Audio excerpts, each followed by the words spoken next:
وأشهد أن محمدا عبده ورسوله. قال الله تعالى في الكتاب العزيز: أعوذ بالله من الشيطان الرجيم. والسابقون الأولون من المهاجرين والأنصار والذين اتبعوهم بإحسان رضي الله عنهم ورضوا عنه وأعد لهم جنات تجري تحتها الأنهار خالدين فيها أبدا ذلك الفوز العظيم. Sadaqallahul Azim. At-Taubah ayat yang ke-100. Yang dimuliakan Tuan Imam, Tuan Pengerusi Jawatan Kuasa Masjid, muslimin, musliman, ibu-ibu, ayah-ayah yang dirahmati Allah sekalian. Alhamdulillah, pertama dan selama-lamanya kita panjatkan kesyukuran kepada Allah kerana pada pagi ini bersempena dengan Maulid Rasul sallallahu alaihi wasallam, Allah izinkan, Allah pilih kita untuk menjadi insan-insan yang boleh menghidupkan sunnah Nabi sallallahu alaihi wasallam yang sangat besar ganjaran pahala dan juga tuntutannya, iaitu mendirikan solat subuh secara berjemaah. Solat subuh secara berjemaah, kata Abdullah bin Mas'ud radhiyallahu anhu. Abdullah bin Mas'ud, ketika mana kami bersama-sama dengan Nabi sallallahu alaihi wasallam, yang tidak datang menunaikan solat berjemaah hanyalah orang-orang munafik sahaja. Malahan Nabi sallallahu alaihi wasallam sebut dua solat yang sangat berat bagi orang munafik, iaitu solat Isya secara berjemaah dan solat subuh secara berjemaah. Peringatan untuk diri saya khususnya dan juga tuan-tuan perempuan sekalian, pastikan di rumah kita jangan ada anak-anak jantan, anak-anak lelaki yang duk lena di rumah, yang tak main solat subuh berjemaah. Kerana peringatan, kerana kekasih kita Rasulullah sallallahu alaihi wasallam memberitahu, bimbang daripada darah daging kita ada manusia-manusia yang memiliki ciri-ciri orang munafik. Bukan saya nak tuduh orang munafik dah, tetapi Nabi yang bagi tahu kekuatan umat pada hari ini terletak pada solat subuh berjemaah. Jika di sesuatu qaryah, di satu-satu masjid, apabila waktu subuhnya, kalau kalian nak melihat kekuatan mereka, lihatlah di masjid-masjid mereka di waktu subuh. Sahabat Abdullah bin Mas'ud radhiyallahu anhu, sahabat, kebetulan tajuk saya tentang sahabat kan? Jadi saya akan sebut seramai mungkin sahabat-sahabat Nabi sallallahu alaihi wasallam. Abdullah bin Mas'ud merupakan sahabat yang ke-8 yang paling banyak meriwayatkan hadis. Siapa dia sahabat yang paling banyak meriwayatkan hadis, tuan-tuan? Nama-nama ni sepatutnya kita tak boleh lupa. Ini orang-orang yang berjasa besar kepada kita. Biasanya saya suka tanya dan saya minta jemaah jawab kan? Tapi kalau dalam kuliah subuh saya tanya, saya jawab sendiri kan? Sahabat yang paling banyak meriwayatkan hadis, Abdul Rahman bin Sakhir radhiyallahu anhu. Tuan-tuan bisa dengar nama sahabat ni ataupun nama glamournya? Abu Hurairah. Abu Hurairah biasa kan? Kalau kita tanya Abu Bakar As-Siddiq radhiyallahu anhu, bisa dengar nama Abu Bakar? Bisa. Tapi kalau tanya apa nama sebenar Abu Bakar As-Siddiq, tak patut kalau kita tak tahu. Sedangkan beliau merupakan umat Muhammad sallallahu alaihi wasallam yang terbaik selepas nabi-nabi, selepas rasul-rasul. Abu Bakar As-Siddiq radhiyallahu anhu, nama sebenarnya Abdullah bin Utsman bin Amir radhiyallahu anhu. Abu Hurairah bawa jasa besar kepada kita, 5,374 hadis. Abu Hurairah masuk Islam bersama dengan Nabi tahun 7 Hijrah. Nabi wafat tahun 11 Hijrah. Hujung-hujung dah. Tetapi merupakan sahabat yang paling banyak meriwayatkan hadis. Satu jasa yang kita tidak boleh lupakan, Abu Hurairah radhiyallahu anhu. Tapi puak-puak Syiah memang tolaklah hadis kalau diriwayatkan oleh Abu Hurairah. Yang kedua yang paling banyak meriwayatkan hadis, Abdullah bin Umar radhiyallahu anhuma, anak kepada Umar Al-Khattab radhiyallahu anhu. Umar ada ramai anak, 13 orang lebih kurang. Dalam ramai-ramai anak Umar, yang paling warak, yang paling alim seperti mana Umar, Abdullah bin Umar. Abdullah bin Umar pula ada banyak lagi ramai, ada anak lagi ramai daripada ayah dia, Umar. Dalam ramai-ramai anak Abdullah bin Umar yang warak, yang alim macam Abdullah bin Umar, iaitulah Salim bin Abdullah bin Umar, yang merupakan salah seorang daripada 7 orang ulama Madinah yang sangat hebat. Yang ketiga, Anas bin Malik. Anas bin Malik, mak dia Ummu Sulaim radhiyallahu anha. Kalau di dalam bahasa hadis, di dalam hadis riwayat Imam Muslim, Nabi masuk di dalam syurga.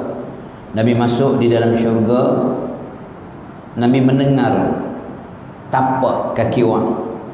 Yang popular yang kita duk dengar, Nabi dengar tapak kaki Bilal.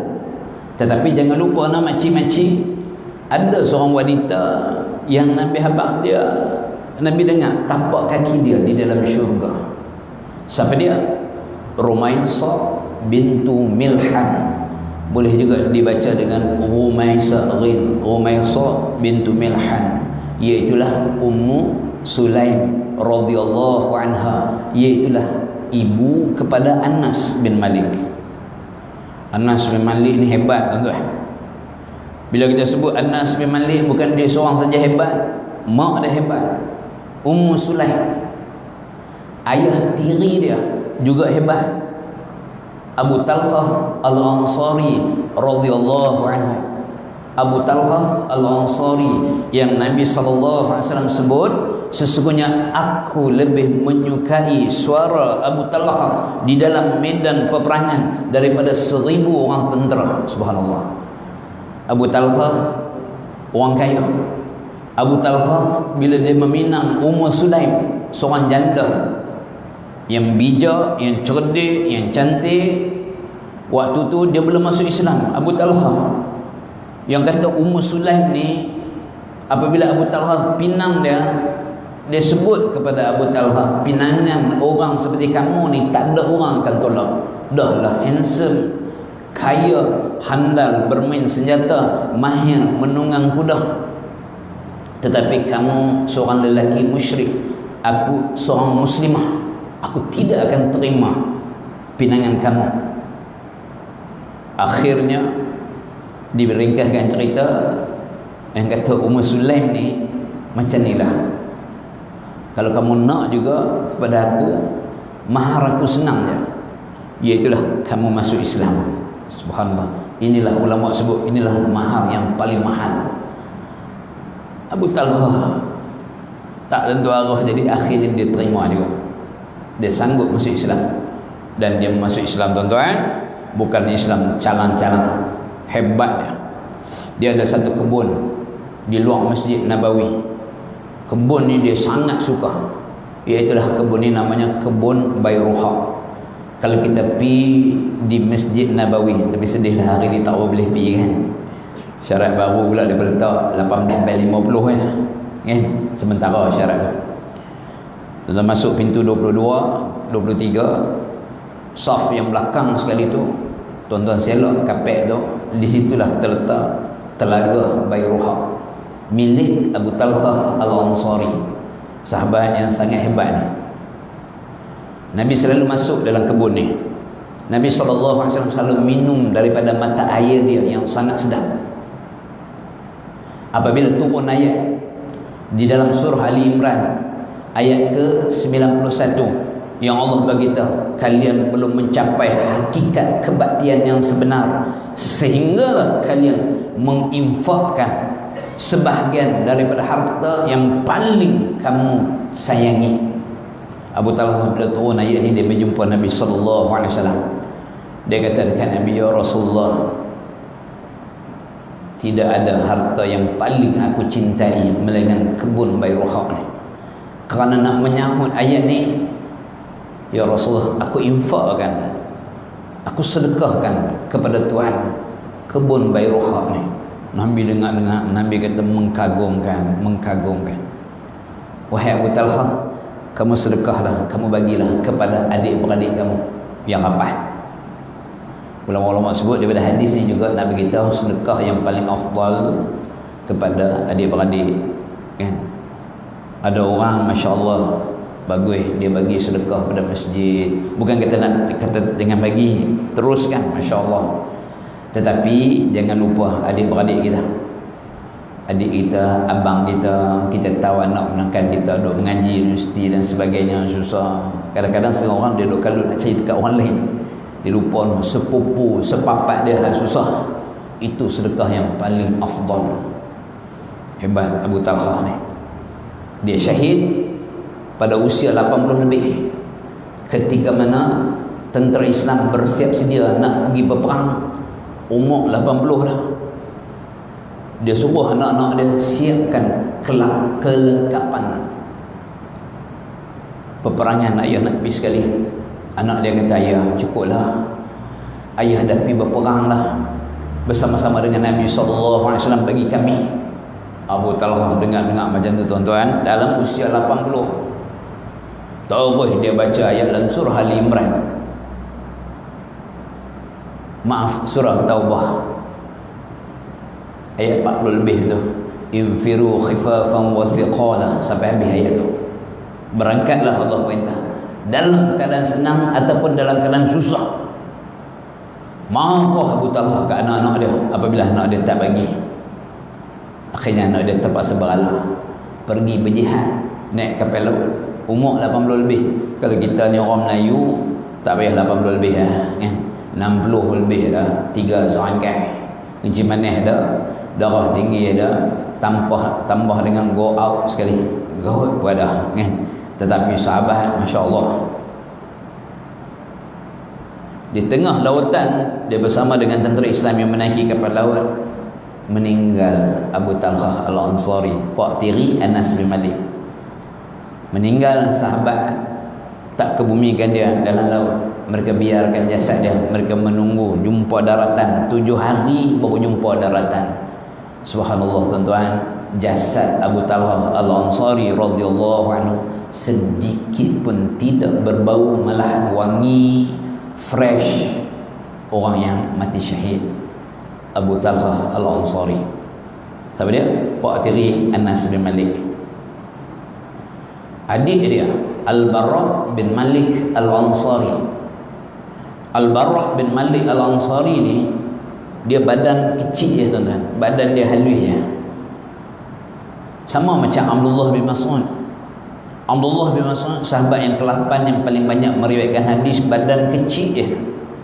Tetapi Nabi sebut apa? Siapa-siapa yang nak membaca Al-Quran sesegar seperti mana ianya diturunkan, bacalah seperti bacaan Abdullah bin Mas'ud. Ulama di kalangan sahabat Abdullah bin Mas'ud pernah dia panjat pokok kayu ara, kayu sugi tu, dia halui, tiba-tiba angin meteor, nampak betih dia. Sahabat-sahabat hadut bawah ni pakai gelap. Nabi dengar-dengar apa gelap tu, tengok betih dia. Aku nak beritahu, isu ni di hari akhirat Allah akan jadi betih dia sebesar bukit Uhud. Nah, bak keilmuan Abdullah bin Mas'ud satu level macam Abdullah bin Abbas radhiyallahu anhu. Al-Bara bin Malik Al-Ansari ni adik-beradik Anas bin Malik, badan halus tetapi berani ni cukup hebat. Sehingga Sayyidina Umar Al-Khattab sebut, jangan kalian lantik Al-Bara menjadi panglima perang. Aku bimbang keberaniannya yang cukup luar biasa merosakkan pasukan, cukup berani. Dan dia terserlah semasa peperangan Yamamah. Peperangan Yamamah ni masa bila tuan-tuan? Kita duk dengar perang Badar, perang Uhud, peperangan Yamamah di zaman Sayyidina Abu Bakar As-Siddiq radhiyallahu anhu. Apabila wafat Nabi sallallahu alaihi wasallam, berlaku gejala murtad yang sangat dahsyat. Tetapi 3 tempat ni tidak berlaku gejala murtad. Pertama Mekah, yang kedua Madinah, yang ketiga Taif. Kenapa Taif tak kena? Kerana doa Nabi sallallahu alaihi wasallam.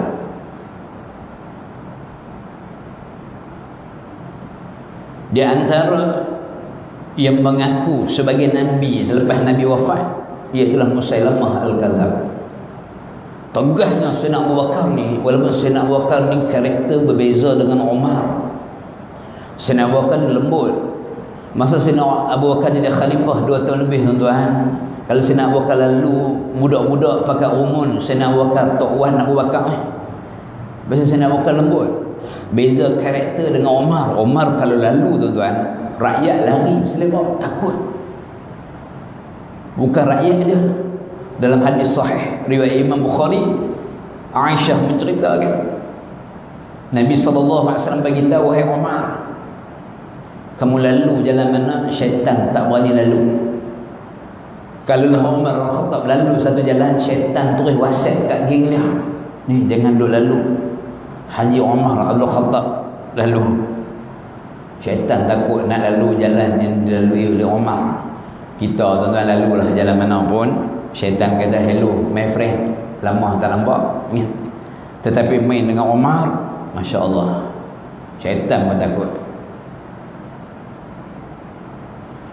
Al-Barra ni dalam peperangan Yamamah ni, tuan-tuan, Musailamah Al-Kadzab dia mengaku sebagai Nabi. Bagaimana tegasnya Abu Bakar As-Siddiq hantar pasukan untuk menghancurkan Musailamah Al-Kadzab. Mula-mula dipimpin oleh Ikrimah bin Abu Jahal, sahabat yang Masya Allah hebat, kalah tentera Islam. Sayyidina Abu Bakar hantar pula Saifullah, pedang Allah, Khalid bin Walid. Khalid serang di round yang pertama, tentera Khalid terpaksa berunduk. Tetapi yang kata Khalid bin Walid ni, dia kerja perang je, memang sangat-sangat mahir. Dia susun, dia tukar strategi. Dia letak sahabat Ansar bersama dengan sahabat Ansar, Muhajirin dengan Muhajirin, puak ni dengan puak ni, kabilah ni dengan kabilah ni. Akhirnya mereka menyerang. Bagaimana waktu tu kita melihat hero-hero di kalangan sahabat. Zaid bin Al-Khattab radhiyallahu anhu, adik kepada Umar Al-Khattab, dia menjadi pemegang bendera Muhajirin. Thabit bin Qais bin Syammas radhiyallahu anhu, dia menjadi pemegang bendera Ansar. Mereka ni bersumpah.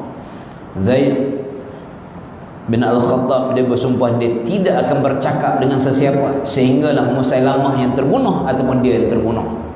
Thabit bin Qais dia balut badan dia dengan kain kafan, dia tanam kaki dia parah betih, dia berjuang sehingga syahid.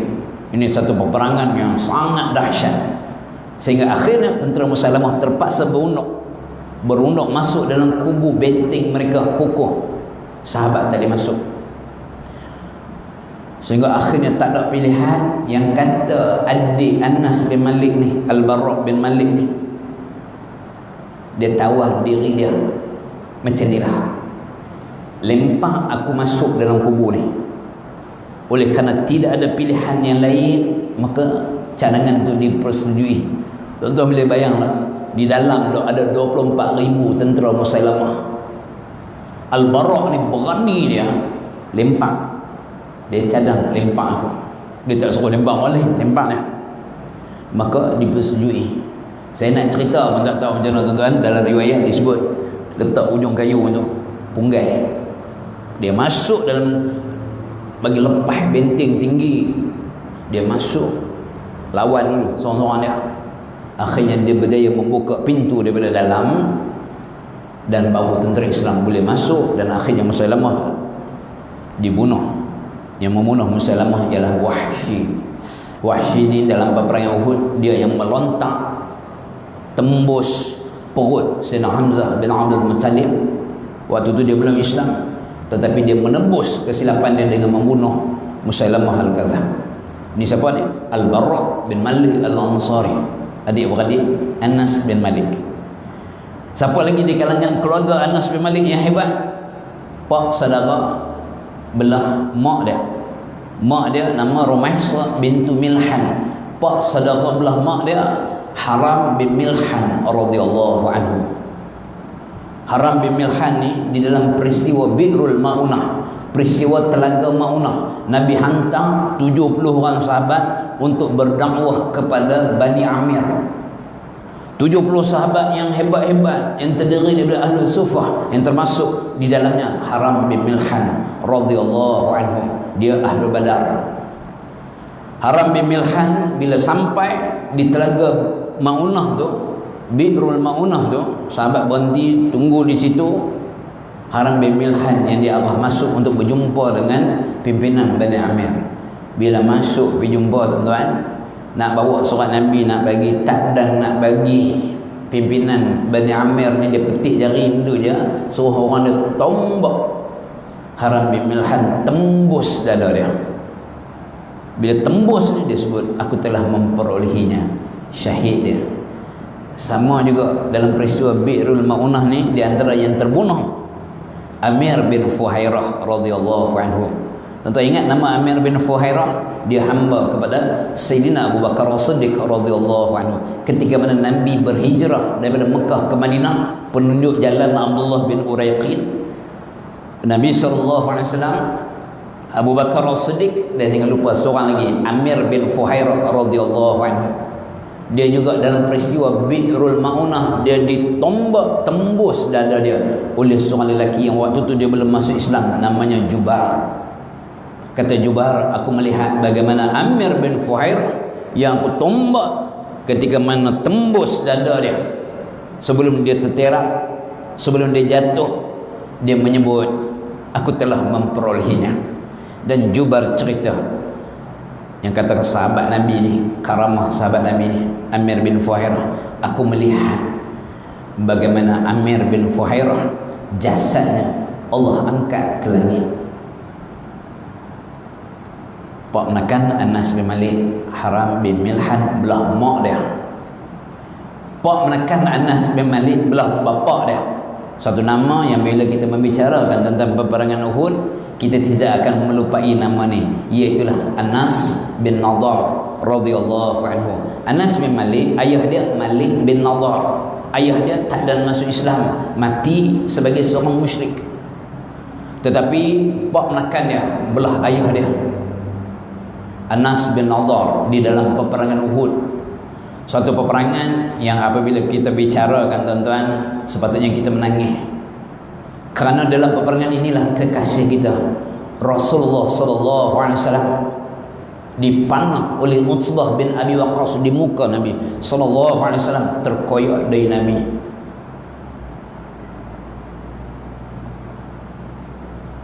Tak cukup dengan tu, main Abdullah bin Syihab ghibah muka Nabi sallallahu alaihi wasallam, patah gigi Nabi.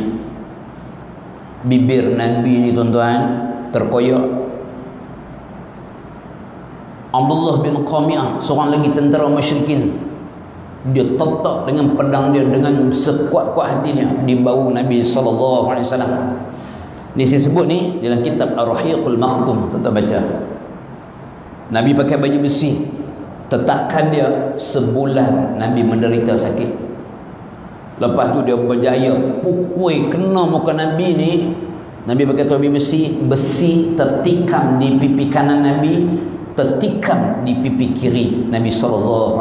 Satu yang kita tak boleh gambar bagaimana kekasih kita Rasulullah SAW korbankan darah Nabi, nyawa Nabi, semata-mata untuk memastikan kita pada hari ini hak duduk di qaryah ni kenal la ilaha illallah Muhammadar Rasulullah. Sayuga cinta apakah kita kepada Rasulullah? Kalaulah sembahyang subuh berjemaah pun tak boleh main, kan?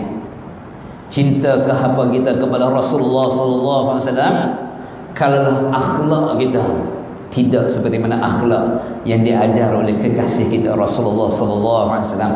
Main masjid, masya-Allah, cantik, tapi bukan orang sini. Orang sini masya-Allah. Saya cakap masjid ni. Main masjid ni masya-Allah, cantik. Tetapi jenis perumuh ni juga cantik juga kan. Ada orang kat masjid masya-Allah hebat, tapi perangai dia ni bini dia tahu kan. Dengan kawan-kawan boleh belanja semua, dengan bini ni berkira bermain dengan anak-anak kan. Dalam surah Ali Imran ayat 134 133 Allah sebut wasari'u ila maghfiratin min rabbikum wa jannatin 'arduha as-samawati wal ard. Allah kata apa? Wasari'u, mai segera, cepat-cepat mai apa? Mai kepada keampunan daripada Tuhan kalian. Allah nak bagi ampun, Allah ghafur. Dan Allah kata apa? Mai cepat-cepat kepada syurga yang luasnya 11 langit dan bumi. U'iddat lil muttaqin, yang disediakan untuk orang yang bertakwa. Ayat 134 Allah sebut siapa dia orang yang bertakwa. Yani Quran menafsirkan Al-Quran. Tuan-tuan, sama-sama saya cek diri saya, tuan-tuan pun cek diri tuan-tuan. Kita ni memenuhi tak ciri orang bertakwa yang Allah yang sebut di dalam ayat 134 surah Al-Imran. Pertama, alladzina yunfiquna fis sarra wad dharra, iaitulah orang yang nafkahkan harta dia masa senang dan masa susah. Kalau orang yang kedekut tuan-tuan, dia tidak memenuhi ciri orang yang bertakwa. Sebab tu sedekah dalam hidup kita tidak ada pengecualian, tiap-tiap hari kena sedekah. Itu ciri pertama orang yang bertakwa. Yang kedua, wal kazimin al-ghaidh. Yang kedua apa dia? Orang yang boleh kontrol marah. Subhanallah. Rupanya orang yang jenis perongeh tuan-tuan, dia tidak memenuhi lagi ciri orang yang bertakwa. Dia hanya memenuhi ciri orang yang suka makan takwa. Dan ciri orang bertakwa yang ketiga, wal 'afina 'anil nas, orang yang mudah bagi maaf kepada orang. Tuan-tuan, perempuan yang saya muliakan, Anas bin Malik, pak saudara belah bapa dia tadi siapa? Anas bin Nadhr radhiyallahu anhu, yang ketika mana tentera pemanah yang Nabi letak 50 orang yang dipimpin oleh sahabat Abdullah bin Jubair Al-Ansari radhiyallahu anhu, yang Nabi pesan dalam riwayat Imam Bukhari, Nabi pesan sungguh-sungguh, Nabi kata, kalaulah kalian tengok Nabi letak 50 orang di atas bukit pemanah, Nabi pesan jangan turun. Kalaulah hampa nampak kami kat bawah ni disambar oleh burung sekalipun, jangan sekali-kali turun.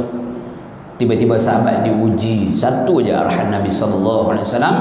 Apabila dirang pertama menang, sahabat-sahabat di bawah dah kutip harta ghanimah, 50, 40 turun, tinggal 10 orang. Waktu tu Khalid bin Walid memimpin sayap kanan tentera Quraisy, 200 tentera berkuda. Khalid ni 3 kalilah sebelum tu dia try nak attack tentera Islam daripada arah tentera pemanah. Gagal. Bila dia tengok di atas Jabal Rumat tu ada 10 orang, dia pusing ke belakang, dia serang.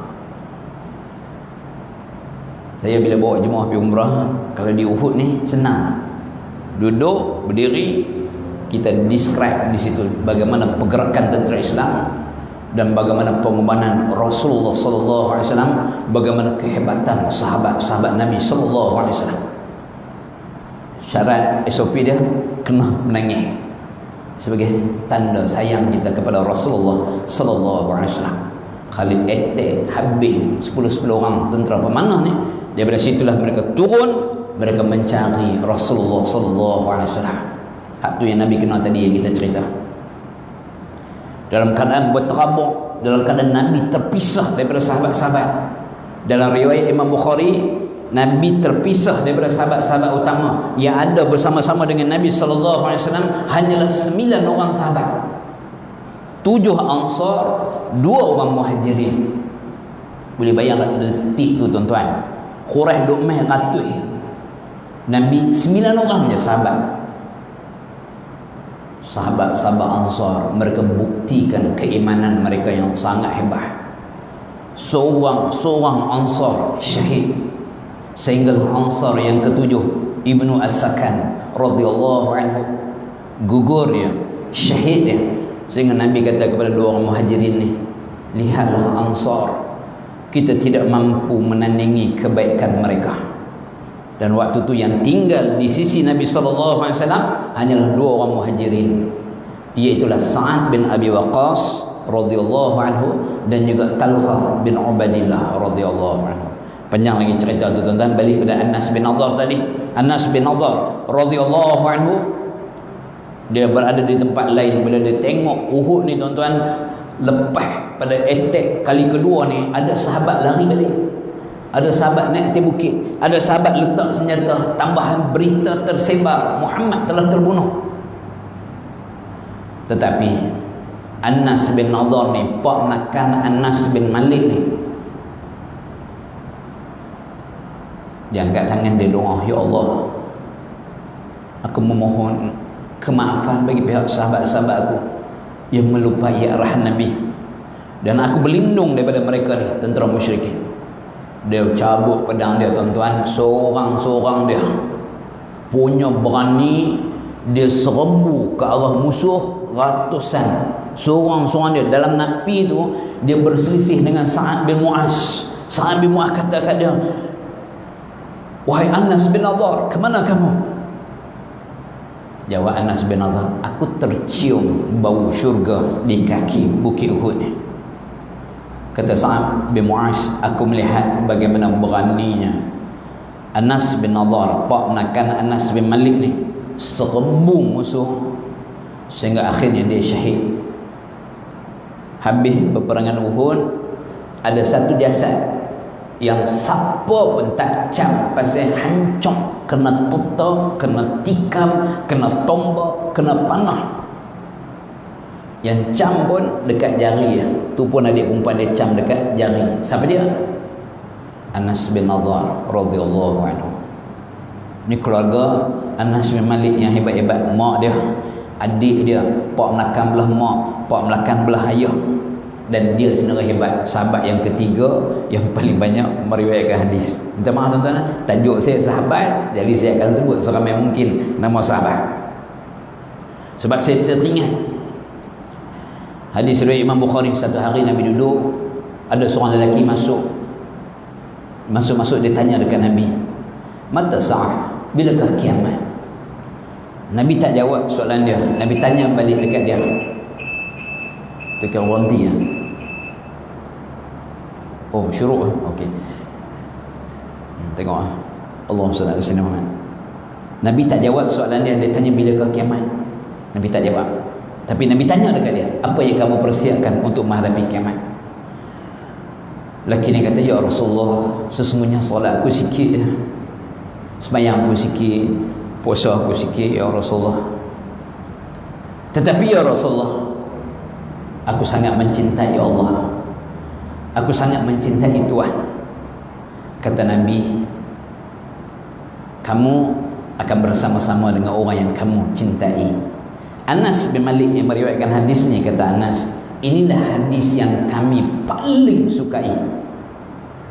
Kerana sesungguhnya demi Allah, kata Anas bin Malik, aku sangat mencintai Rasulullah, aku sangat mencintai Abu Bakar, aku sangat mencintai Umar. Aku harap isu ini aku akan dibangkitkan bersama dengan Nabi SAW, bersama dengan Abu Bakar, bersama dengan Umar. Walaupun aku tahu, kata Anas bin Malik, amalan aku tidaklah sehebat Rasulullah, tidaklah sehebat Abu Bakar, tidaklah sehebat Umar. Kita tuan-tuan, mudah-mudahan kita tanamkan rasa cinta dan sayang kepada Rasulullah, cinta dan sayang kita kepada sahabat-sahabat baginda sallallahu alaihi wasallam. Dan kerja saya pencin tahun lepas kan, perkenal diri sikit lah. Sebelum ni saya pensyarah di Kolej Matrikulasi Pulau Pinang kan? Saya mengajar matematik kan? Dia panggil saya pergi kuliah subuh kan? Kalau nak suruh ajar matematik boleh juga, nak suruh ajar integration, differentiation, limits and continuity, function, trigo, apa-apalah sampai tension, insyaAllah boleh juga kan? Tapi saya pencin awal tahun lepas kerana saya nak memperkenalkan sahabat-sahabat Nabi kepada generasi muda kita pada hari ini. Kerana hari ini ramai orang melupai sahabat-sahabat Nabi sallallahu alaihi wasallam. Kalau balik tuan-tuan tanya anak-anak tuan-tuan, kenal tak Hubab bin Al-Munzir radhiyallahu anhu? Kenal tak Thabit bin Qais bin Syammas yang Nabi habaq dia ahli syurga? Kenal dah Abbad bin Bish radhiyallahu anhu. Ramai hari ni yang tak apa kenal dah sahabat Nabi, tetapi tanya bintang bola sepak kenal, penyanyi rock kenal, K-pop lagi kenal. Abang kan depa, abang kan anak kita peringat Nabi abang, esok ni kalian akan dibangkitkan bersama-sama dengan orang yang kamu cintai masa akhir dunia. Kita popularkan sahabat-sahabat Nabi. Kita sebut Anas bin Nadar. Anas bin Nadar mati syahid. Kita sebut Sa'ad bin Mu'az, pimpinan Ansar, ketua suku Aus. Sa'ad bin Mu'az radhiyallahu anhu masuk Islam umur 32, syahid umur 37. Ketika mana hari dia syahid, dalam hadis riwayat Imam Bukhari dan Muslim, Jibril datang beritahu kepada Nabi SAW, hari ini hari syahidnya Sa'ad bin Mu'az radhiyallahu anhu. Arasy Allah bergoncang, bergegar kerana syahidnya Sa'ad bin Mu'az radhiyallahu anhu. Hari Sa'ad bin Mu'az syahid, dia daripada perkampungan Bani Abdul Ashar. Nabi dapat tahu, Nabi lari, jalan punya laju, sehingga sahabat-sahabat yang ikut ni ada yang putih kasut, ada yang putih sandal, kain rendah buah tembu melongkah. Bila Nabi dapat tahu, Nabi pun sebut, inni akhafu, yang aku jalan laju ni, kata Nabi, aku bimbang, aku takut malaikat mendahului kita memandikan jenazah Sa'ad bin Mu'az, seperti mana malaikat mendahului kita memandikan jenazah Hanzalah radhiyallahu anhu di dalam peperangan Uhud. Lepas tu sahabat bila usung jenazah Sa'ad bin Mu'az, Sa'ad bin Mu'az badan besar, kulit hitam, bila usung jenazah dia pakat mau pakat bunyi ringannya. Nabi dengar, Nabi kata, bagaimana tidak ringan? Sesungguhnya pada hari ini, kata Nabi SAW, tidak pernah turun malaikat seramai seperti mana hari Sa'ad bin Mu'az syahid. Dalam satu riwayat disebut 70,000 malaikat yang turun bersama-sama dengan kalian mengusung jenazah Sa'ad bin Mu'az radhiyallahu anhu, ketua Ansar, ketua suku Aus yang dia masuk Islam. Tuan-tuan, tak lama saya sebut tadi, lebih kurang 32 syahid, umur 37 terkena panah di dalam peperangan Khandaq. Dia masuk Islam, dia memberikan segala-galanya kepada Allah dan Rasul. Hebat. Tapi hari ini orang tak berkenal dah Sa'ad bin Mu'az. Sa'ad bin Rabi' radhiyallahu anhu, orang kaya Madinah. Di dalam peperangan Uhud, dalam keadaan dia dah luka parah ni, dah habis dah. Habis peperangan Uhud, Nabi SAW kata kepada seorang anak muda, Zaid bin Thabit, kamu pergi cari di mana Sa'ad bin Rabi'. Maka Zaid bin Thabit, Nabi hijrah, Nabi sampai di Madinah, Zaid bin Thabit umur 11 tahun. Peperangan Uhud tahun 3 hijrah, campur 3, 14 tahun lebih kurang. Zaid bin Thabit pergi cari, tengok nampak Sa'ad bin Rabi' ni. Sa'ad bin Rabi' ni orang kaya Madinah yang cukup kaya, yang Nabi persaudarakan dia dengan Abdul Rahman bin Auf radhiyallahu anhu. Bila dia nampak Sa'ad bin Rabi' ni dalam keadaan luka parah, dalam keadaan nyawa ikat, Nabi suruh Zaid bin Thabit pergi tanya khabar. Lalu Zaid bin Thabit pun kata kepada Sa'ad bin Rabi', wahai Sa'ad, Nabi bertanya, Nabi sampaikan salam kepada kamu, dan Nabi bertanya khabar kepada kamu. Jawab Sa'ad bin Rabi', beritahu kepada Nabi SAW, aku sedang mencium bau syurga. Wahai Zaid, tolong bagi tahu kepada orang Ansar, tidak ada artinya mata kalian masih lagi berkedip-kedip, sedangkan Rasulullah SAW tidak terselamat. Tidak ada nilai kalian jika Nabi dalam keadaan bahaya. Aku nak pesan sungguh-sungguh, wahai Ansar. Sa'ad bin Rabi', tokoh Ansar, dalam keadaan dia nak syahid tu, Dia pesan sungguh-sungguh kepada sahabat Ansar, jaga sungguh-sungguh Nabi SAW. Dan selepas itu dia syahid. Subhanallah tuan-tuan. Ini di antara sahabat-sahabat Nabi daripada Ansar yang Nabi sebut dalam hadis riwayat Imam Bukhari dan Muslim, ayatul iman, di antara tanda iman, hubbul ansar, mencintai Ansar. Wa ayatul nifaq, di antara tanda munafik, bughdul ansar, membenci Ansar. Kita tanyalah dalam diri kita tuan-tuan, kalau disuruh sebut 20 orang saja sahabat Ansar, rasa-rasa boleh sebut?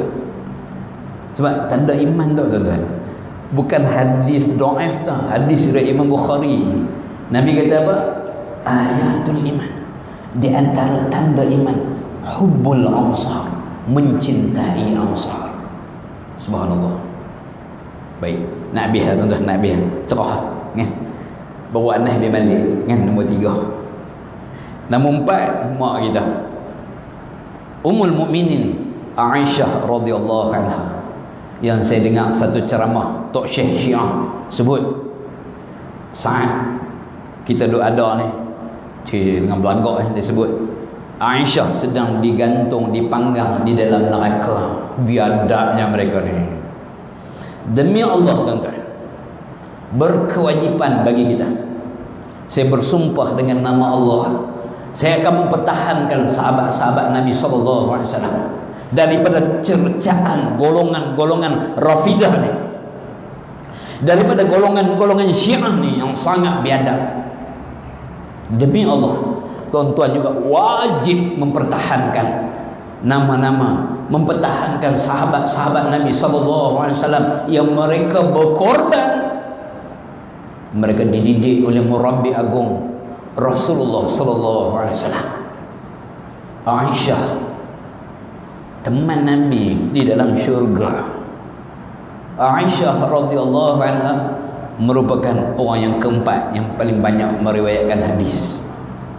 Yang kelima, Abdullah bin Abbas radhiyallahu anhuma, sepupu Nabi SAW yang digelar Turjumanul Quran, penterjemah Al-Quran, dahlah sahabat, ulama di kalangan sahabat, Abdullah bin Abbas radhiyallahu anhuma.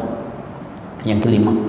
Yang keenam, Jabir bin Abdullah bin Amr bin Haram radhiyallahu anhuma. Jabir sahabat hebat. Baru ni last sekali bila pergi umrah bulan 12, bila bawa jemaah menziarahi sekitar Madinah kan? Ni ziarah tambahan lah. Bila kena pakai koster masuk kampung-kampung kan? Bila masuk lalu kot tapak rumah Jabir, rasa sebab lah hati. Sebab kita kenal, kita dah baca sirah, kita dah baca tentang sahabat Jabir bin Abdullah ni kan, sahabat yang cukup hebat. Jabir bin Abdullah, pak dia Abdullah bin Haram, ayah dia di dalam peperangan Uhud sahabat yang mula-mula sekali syahid. Abdullah bin Haram ni tuan-tuan, di hari peperangan Uhud tu, apabila Nabi 1000 orang tentera Nabi dan sahabat-sahabat sampai di Uhud, musuh dah nampak dah 3000 Quraisy.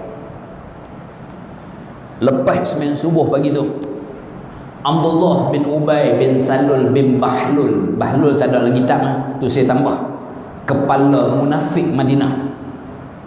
Abdullah bin Ubay bin Salul bin Bahlul ni, lepas sembahyang subuh dia tarik geng-geng munafik dia 300 orang. Tentera Islam 1000, tinggal 700. Tarik pula ni Quraisy duk nampak ni, tujuannya nak bagi down, nak bagi lemah semangat sahabat. Jahat munafik ni. Bila pi dia, bila bergerak 300 ni, ayah Jabir ni Abdullah bin Haram panggil orang munafik ni, hampa tegamak tinggal Nabi SAW. Sayangnya Abdullah bin Haram ni kepada Rasulullah, hampa tegamak tinggal Nabi nak. Bapak munafik ni jawab apa? Kalau kami tahu peperangan ni betul, kami tak lari ya. Ni semua merepek. Oh, jahat bapak munafik ni. Dengar mentor Abdullah bin Haram kata, mudah-mudahan Allah akan menjahanamkan kalian. Allah pasti akan menolong Nabi-Nya. Malam sebelum tu dia beritahu lah dekat Jabir, anak dia. Jabir, ayah nak beritahu, ayah rasa esok ayah akan meninggal. Ayah nak pesan, pertama tolong bayar hutang ayah. Tuan-tuan, kalau ada hutang jangan buat pasal, bayar. Orang mati syahid pun tergantung. Yang kedua, ayah nak pesan, tolong tengok adik-adik perempuan hang. Sebab Jabir adik-beradik perempuan ramai. Karena tu Jabir dia tidak berkahwin dengan anak dara, dia kahwin dengan janda. Nabi tanya kat dia, awak tak kahwin dengan anak dara? Jabir kata, adik-beradik perempuan aku ramai ya Rasulullah. Kalau aku ambil anak dara, dia kurang berpengalaman. Ambil janda, lebih berpengalaman. Lepas peperangan Uhud, syahid Abdullah bin Haram. Seminggu lebih kurang lepas tu, bila Nabi tengok muka Jabir nampak sedih, Nabi tanya kat, Nabi beritahu kepada Jabir, Jabir, kamu nak tahu tak apa yang berlaku kepada ayah kamu, Abdullah bin Haram? Dengan orang syahid yang lain, Allah berbicara ada hijab, wahai Jabir. Tetapi dengan seorang manusia sahaja yang Allah berbicara direct, terus, iaitulah dengan ayah kamu, wahai Jabir. Allah kata kepada ayah kamu, minta apa yang nak minta. Orang mati syahid, tuan-tuan, darah pertama yang menitik tak dan kena tanah lagi, Allah dah ampun dosa. Minta apa yang nak minta. Kamu tahu tak Jabir, apa yang ayah kamu minta kepada Allah? Ayah kamu minta kepada Allah supaya dia dihidupkan kembali dan dia nak balik ke dunia. Bukan nak balik ke dunia ni nak pergi beli kereta besar-besar, nak pergi beli rumah tak. Dia nak balik ke dunia nak apa? Dia nak perang lagi, dan dia nak mati syahid lagi, kerana terlalu nikmatnya mati syahid. Tetapi ada tak peluang untuk hidup kembali, tuan-tuan? Tak ada dah, habis dah. Kita sekali ya, tuan-tuan. Allah tidak makbulkan. Inilah Abdullah bin Haram, ayah kepada Jabir. Jabir bin Amru bin Haram radhiyallahu anhuma, sahabat yang ke-6 yang paling banyak meriwayatkan hadis. Yang ke-7, Abu Sa'id Al-Khudri radhiyallahu anhu. Abu Sa'id Al-Khudri, 7 ni riwayatkan lebih pada 1000 hadis. Dan yang ke-8 Abdullah bin Mas'ud 848 hadis. Subhanallah. Ini sebenarnya baru mukadimah.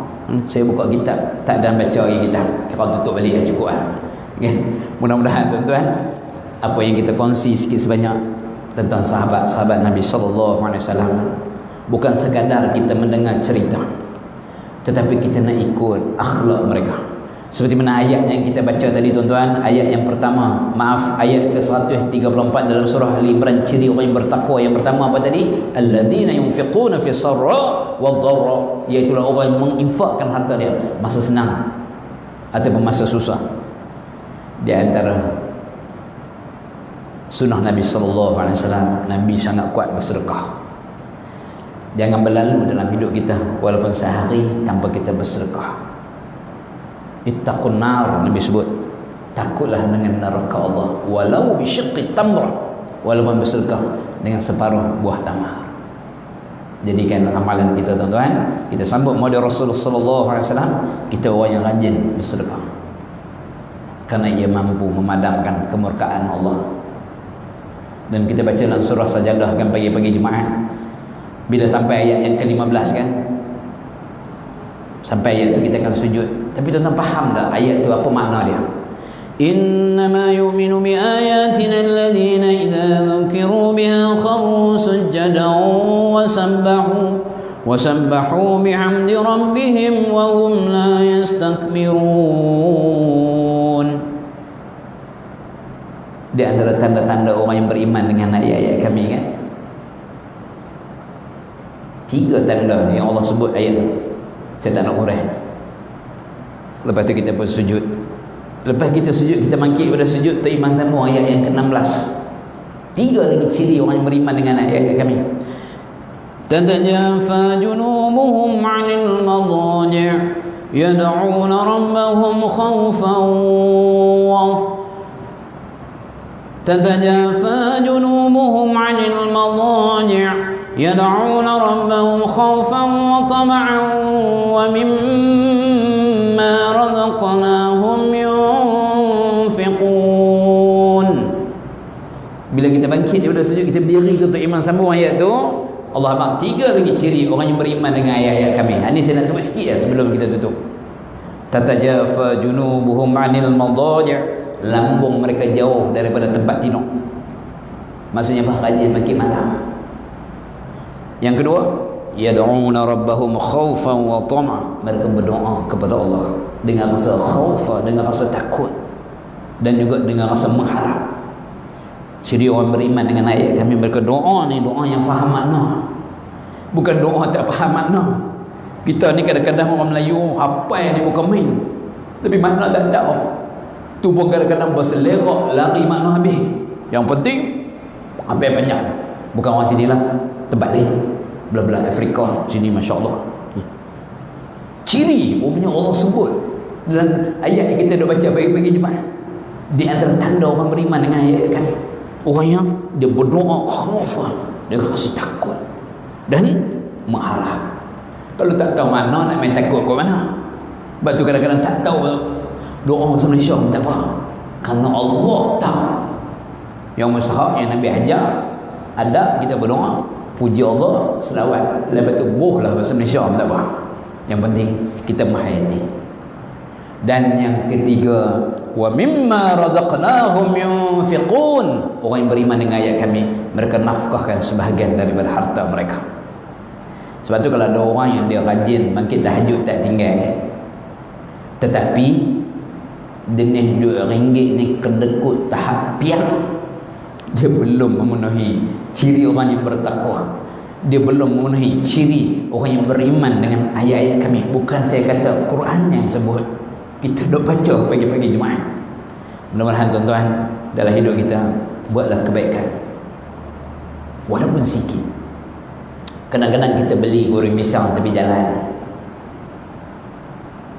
bukan mahal pun, RM2.50. Beli kuih, kita tahu hak jual itu ibu tunggal, orang susah kan, kita pun bagi RM3. Harga kuih berapa? RM2.08. Contoh tergamak, tunggu minta balik RM2 kan. Apalah salahnya tuan-tuan? Abang ada keep the change RM2. RM2 ni kalau orang naik kereta menyemak lah kereta duit shilling ni. Betul tak tuan-tuan? Sekali saya berhenti depan Masjid Seberang Jaya. Ada orang dia cucuk cempedak. Saya tak boleh tengok cucuk cempedak. My favourite. Pagi ni tak ada cucuk cempedak lah. Tak ada. Saya baik ya. Beli RM9. Saya pun bagi duit RM10. Lepas tu saya pun habak kat kak tu, keep the change. Keep the change maksudnya ambil, bagi tu simpan. Allah, dia punya ucap terima kasih lah tuan-tuan. Terima kasih. Dan cerita ni ustaz ni nak menunjuk ke orang sedekah abang ke orang. Dah dalam Quran Allah sebut bersedekah dah terang-terang ataupun sembunyi-sembunyi untuk orang ikut. Tapi kerana RM1 ni miskin lah kita tuan-tuan.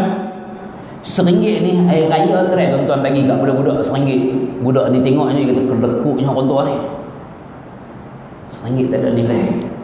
Tetapi silap-silap hatu yang menyelamatkan kita daripada api neraka Allah. Sahabat-sahabat mereka sangat pemurah. Sahabat-sahabat Nabi SAW. Sebagai penutup tuan-tuan, bagaimana hadis sahih ketika mana seorang wanita pelacur yang melihat seekor anjing yang dahaga duduk jilat tanah. Kesian dia pun pergi ambil air cendok bagi ke anjing ni minum.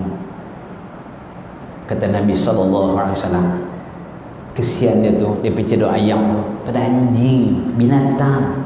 Kesian tu, Allah ampun dosa dia. Apatah lagi kita tuan-tuan, kita kesian dekat orang. Kita tengok orang yang susah, bantu. Kekasih kita Rasulullah SAW sayang kepada orang lain. Mudah-mudahan kita sambut maulid Rasul bukan sekadar masuk kot telinga kanan, keluar bukan telinga kiri, kadang-kadang tak dan telinga kiri kot hidung keluarlah ya. Tak nak tuan. Tetapi kita nak mengikut akhlak Rasulullah SAW. Nabi seorang yang sangat mudah tersenyum. Kalau kita ni rajin main sembahyang kat masjid tetapi muka nak senyum dengan orang pun payah, kita tidak ikut sunnah Nabi SAW. Wallahu a'lam. Saya minta ampun, minta maaf banyak-banyak. Hari pun dah cerah dah tuan-tuan kan? Mudah-mudahan apa yang kita kongsi di mukadimah ni ada manfaatnya untuk diri saya dan juga untuk tuan-tuan perempuan yang saya muliakan. Walaupun sebenarnya banyak lagi kisah-kisah sahabat yang sebenarnya Masya Allah, kalau membicarakan tentang Umar Al-Khattab saja, banyak benda yang kita tak tahu. Bagaimana hebat, bagaimana dahsyatnya Umar Al-Khattab radhiyallahu anhu yang menjadi khalifah 10 tahun 5 bulan 26 hari, yang Nabi habang, kalaulah ada lagi Nabi selepas aku, nescaya dia adalah Umar. Yang di dalam dua riwayat, satu riwayat Imam At-Tirmidzi, satu riwayat Imam Bukhari. Dalam riwayat Imam At-Tirmidzi, Nabi masuk dalam syurga, Nabi nampak sebuah istana yang dibuat daripada emas, sangat cantik. Nabi pun tanya kepada malaikat, siapa punya ni? Malaikat jawab, ia milik seorang pemuda Quraisy. Fazanantu anni huwa. Nabi kata, aku duk ingat pemuda Quraisy tu aku. Aku bertanya, siapa punya? Malaikat jawab, li Umar, ia milik Umar Al-Khattab. Subhanallah. Dalam hadis Bukhari, yang tu Nabi mimpi. Mimpi Nabi boleh dijadikan dalil syariat, mimpi orang lain tak boleh. Termasuk mimpi orang yang tertidur masa kuliah subuh pun tak boleh juga dijadikan dalil syariat. Hanya mimpi Nabi SAW sahaja yang boleh. Nabi cerita, Umar duk ada sekali, sahabat duk ada sekali, aku masuk dalam syurga, aku tengok sebuah istana, di sisi tu duk ada bidadari duk ambil wuduk, cantik istana tu. Aku teringin nak masuk. Aku tanya ke malaikat, siapa punya ni? Malaikat jawab, ia milik Umar. Aku teringin, tapi aku tahu Umar kuat cemburu, aku tak jadi masuk. Nabi cerita ni Umar tu ada. Tu hadis riwayat Imam Bukhari dan Muslim.